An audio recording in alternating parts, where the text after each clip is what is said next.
തിരുവനന്തപുരം വെള്ളറടയിൽ മധ്യവയസ്കനെ വെട്ടിക്കൊലപ്പെടുത്താൻ ശ്രമിച്ചയാൾ അറസ്റ്റിൽ. വെള്ളറട സ്വദേശിയായ ഷിനുബുദ്ദീനെ വെട്ടിക്കൊലപ്പെടുത്താൻ ശ്രമിച്ച കേസിൽ കരിമരം കോളനിയിൽ നിഷാദിനെയാണ് പോലീസ് അറസ്റ്റ് ചെയ്തത്. പനച്ചമൂട്ടിലെ സ്വകാര്യ ബാറിൽ വ്യാഴാഴ്ച രാത്രി മദ്യപാനത്തിനിടെ ഉണ്ടായ വാക്കുതർക്കമാണ് ആക്രമണത്തിന് കാരണമായതെന്ന് പോലീസ് അറിയിച്ചു. വാക്കുതർക്കത്തിനിടെ പ്രതി കയ്യിൽ ഉണ്ടായിരുന്ന ആയുധമെടുത്ത് ഷിനുവിനെ കൊലപ്പെടുത്താൻ ശ്രമിക്കുകയായിരുന്നു. കോടതിയിൽ ഹാജരാക്കിയ പ്രതിയെ റിമാൻഡ് ചെയ്തു. നിഷാദിനോടൊപ്പം ഉണ്ടായിരുന്ന 2 പേർ ഒളിവിലാണെന്നും ഉടൻ പിടിയിലാകുമെന്നും സിഐ അറിയിച്ചു. നെടുമങ്ങാട് സ്ത്രീധനത്തിന്റെ പേരിൽ ഭാര്യയെയും ഭാര്യാമാതാവിനെയും മർദ്ദിച്ച കേസിലെ പ്രതി അറസ്റ്റിൽ. എലിക്കോട്ടുകോണം പുത്തൻ വീട്ടിൽ ഷെറീനെയാണ് നെടുമങ്ങാട് പോലീസ് അറസ്റ്റ് ചെയ്തത്.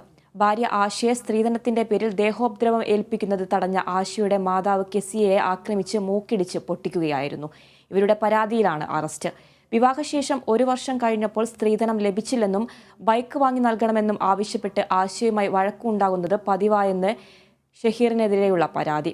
അറസ്റ്റിലായ ഷഹീറിനെ കോടതിയിൽ ഹാജരാക്കി റിമാൻഡ് ചെയ്തു.